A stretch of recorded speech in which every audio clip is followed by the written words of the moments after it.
Break के बाद आप सभी दर्शकों का स्वागत है। चलिए अब रुख करते हैं अगली कड़ी की ओर।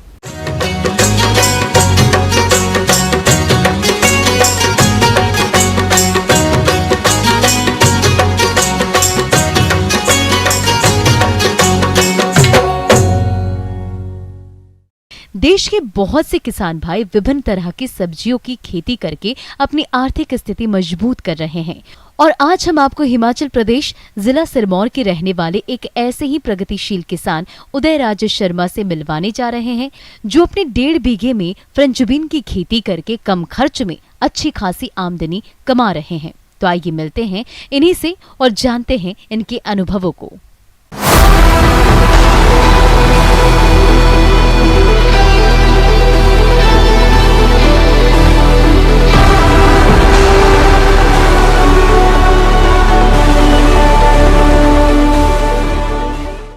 हमारे पास यहाँ पे 400 बीघा लैंड है जिसमें सभी कृषि करते हैं। हमारा टमाटर हो गया, बीन हो गया, शिमला मिर्च हो गया, लहसुन हो गया, आलू हो गया। हमारी यहाँ की नकदी फसलें हैं।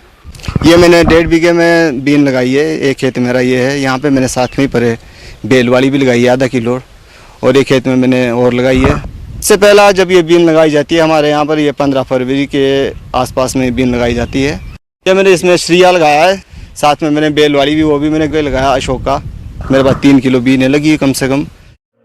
अब बात आती है बीजोपचार की, तो यह किसान भाई बुआई से पहले 2 ग्राम कार्बेंडाजिम से प्रति किलोग्राम बीजों को उपचारित किए और इसके बाद ही बीजों की बुआई किए, जिससे कि फ्रेंच बीन की फसल कीट रोगों से मुक्त रहकर अच्छी बढ़वार करे और उससे उत्पादन भी अधिक मिल सके।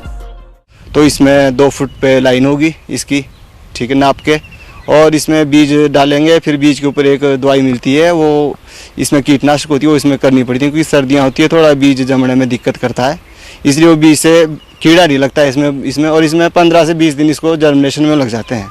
फिर इसकी गुड़ाई भी होनी है। मैंने जिस वक्त इसकी जुताई की थी तो जुताई के बाद मैंने इसमें 10-10 किलो मिक्सचर छट्टे में डाल दी थी। फिर जब मेरी जर्मिनेशन हुई इसकी, फिर पहली गुड़ाई को छोड़ के मैंने ऐसे ही की, इसकी पहली गुड़ाई कोई खानी। उसके बाद से मैं इसमें 5-5 किलो यूरिया हर दूसरी-तीसरी सिंचाई में डाल रहा हूँ। ये इसकी खादें हैं। यूरिया इसमें कंटिन्यू चाहिए आपको।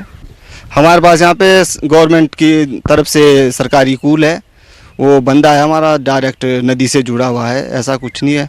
उसमें हमारे को समस्या भी आती है। फिर गवर्नमेंट हमारे को वैसे करती भी, काफ़ी कोऑपरेट करती है गवर्नमेंट, पर गांव वाले खुद भी बहुत वहाँ पे वो करते हैं। हम खुद उसकी साफ़ सफाई करते हैं, इसलिए पानी की हमारे पास इतनी समस्या नहीं है।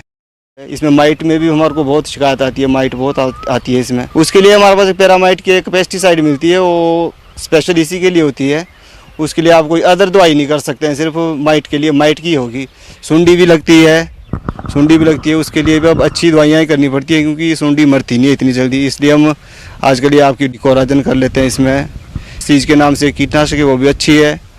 बाकी इसके लिए एक आपका बीन के लिए आजकल जैसे बरसात इसमें जंग की समस्या आती है, तो इसमें कंटाफ भी कर सकते हैं आप, स्कोर भी कर सकते हैं। से ये मैंने 3 किलो बीन लगाई है। अगर ऐसा ही रेट मिलता रहा तो अभी मेरा दूसरा तुड़ान है इसमें। अभी मैं इसमें अच्छा अगर मेहनत करता रहूँ तो 3 तुड़ान इसमें और आ सकते हैं। तो ये मेरी 1.5 लाख की, 1.5 लाख 1.5 पौने 2 लाख की हो सकती है अभी, अगर ऐसा ही रेट मिलता है। अभी भी रेट आपका यहाँ पे 50, 55, 65, 70 तक भी बिक रहा है। माल देख के जैसे आपके माल की क्वालिटी है ऐसा भी रेट है, फिर भी हमारे को इसमें अच्छा मुनाफा मिल सकता है। और इसमें बीन में खर्चा भी कम है थोड़ा, दवाइयाँ इसकी सस्ती है, लॉन्ग पीरियड की आजकल दवाइयाँ हैं। तो 3 किलो बीन में मेरे पास इसमें दवाइयों का सारा ही 7-8 हज़ार का खर्चा पड़ेगा। किसान भाइयों, आमतौर पर 1.5 बीघा प्रक्षेत्र पर लगी फ्रेंच बीन की फसल से कुल 26 से 27 कुंतल उपज मिलती है। और जहां तक बाजार भाव की बात है तो यदि औसतन 60 रुपए प्रति किलो मानकर चलें तो इनकी कुल आय 1,62,000 रुपए आएगी। और जहां तक कुल लागत खर्च की बात है तो खेत की तैयारी, खाद उर्वरक, बीज की खरीदी, दवा, तुड़ाई और परिवहन इत्यादि को मिलाकर कुल खर्चा 8,000 रुपए आता है। इस तरह इन्हें शुद्ध मुनाफे के रूप में औसतन 1,54,000 रुपए मिलने की संभावना है। हमारे पास यहाँ पे मंडी नज़दीक है, जैसे लोगों के पास अपनी गाड़ियाँ हैं तो थोड़ा बहुत माल अपना गाड़ी में डाल के भी ट्रांसपोर्टेशन से भी बच जाते हैं हम, हमारा समय भी बच जाता है क्योंकि मंडी हमारे यहाँ पे 1 किलोमीटर बिल्कुल पास में ही है, तो वो भी हमारे को यहाँ पे प्रॉफिट हो रहा है। आगे और भी है कुछ रोचक जानकारियां, पर यहाँ पर रुकेंगे एक और ब्रेक के लिए। जल्द हाजिर होते हैं।